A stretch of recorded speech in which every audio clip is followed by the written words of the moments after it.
Вот уже более 2 недель Министерство сельского хозяйства в рамках ежегодной целевой программы раздает мини-технику для фермерских хозяйств.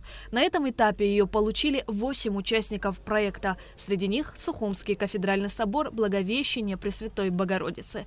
По словам иерея Виссариона, у них есть участки, где выращивают виноград, фрукты, плодоовощные насаждения. Он отметил, что они не нацелены на реализацию. Поспевшими плодами они будут угощать паломников и прихожан. Всякое даяние благо.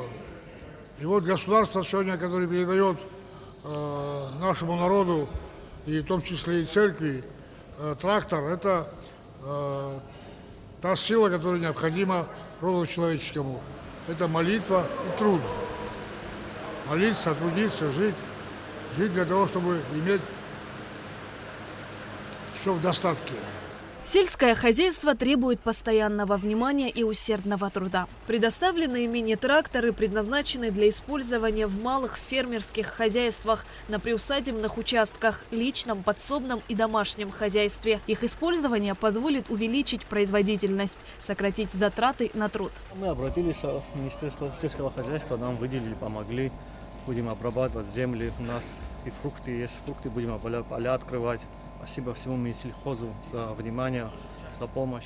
Ежегодная целевая программа развития сельского хозяйства показывает хорошие результаты. С каждым годом число крестьян, фермеров, обращающихся в Минсельхоз, растет. Мини-трактора, они удобны для личных подсобных хозяйств, именно для тех работ, которые именно проходят у нас по проектам. Это однолетние культуры, виноград, там, междурядье, многолетние культуры.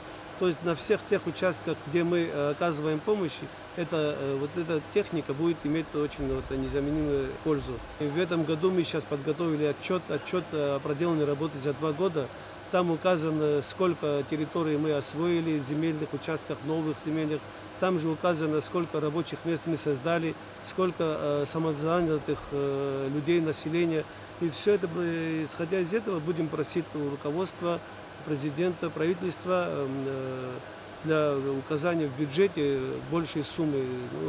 Не знаю, насколько это получится, бюджет сколько позволит, чтобы мы смогли как-то увеличить количество наших проектов. Источником финансирования данного мероприятия является республиканский бюджет. В 2023 году на реализацию программы развития сельского хозяйства было предусмотрено 100 миллионов рублей, 23 из которых направлены на приобретение средств малой механизации. Программа имеет право на жизнь, она очень прижилась, крестьяне знают об этом, никаких корыстных целей, предвзятых. Комиссия работает, в которую входит со всех ведомств, она очень тщательно отбирает проекты, которые, и видя по тому, кто люди к нам обращаются, я могу сказать, вот смотря на них, это крестьяне с рабочими такими трудовыми руками, это не те белоручки, которые хотят, сидя в городе, зарабатывать там или что-то. Это сами люди, которые занимаются землей.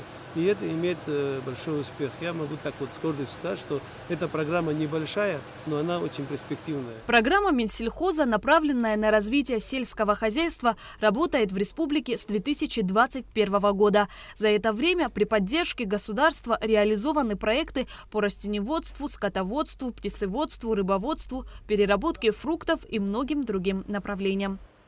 Шазина Ханагуа, Давид Авицба, Абхазское телевидение.